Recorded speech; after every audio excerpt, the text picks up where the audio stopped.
সকলেই ভালো আছেন। আমি বর্তমানে রয়েছি আমার কর্মরত এলাকা লক্ষ্মীচাপ ইউনিয়ন নীলফামারী সদরের একটি চমৎকার টমেটোর বাগান। দেখতেই পাচ্ছেন যে কি দারুণভাবে টমেটো ফলে রয়েছে। এটি হলো আমার কৃষক দেলোয়ার ভাইয়ের, এবং এত চমৎকার টমেটো হওয়ার কারণ হলো তিনি আধুনিক পদ্ধতির ব্যবহার করেছেন। দেখতে পাচ্ছেন তিনি মালচিং শীট ব্যবহার করেছেন, এবং এই টমেটোর গাছগুলো কিন্তু সাধারণ অন্যান্য চাষির টমেটোর গাছ থেকে একটু আলাদা।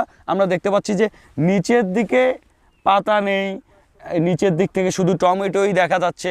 টমেটো নিচের দিকে ঝোপালো আকারে হয়ে রয়েছে, আঙ্গুরের কিছুটা আঙ্গুরের ঝোপার মতো আমাদের লাগছে, এবং উপরের দিকে আস্তে আস্তে ফুল হচ্ছে এবং গাছটি উপরের দিকে বড় হচ্ছে। আমরা অন্যান্য টমেটোর গাছের মধ্যে দেখি যে একটু ঝোপালো করে, অনেকে দেখা যায় যে একটু ছোট মাচার মধ্যে টমেটোর গাছ দিয়েছে, আবার অনেকে দেখা যায় মাটিতেই শুয়ে রয়েছে টমেটোর গাছ, শুধু বেশি পাতা দেখা যায়।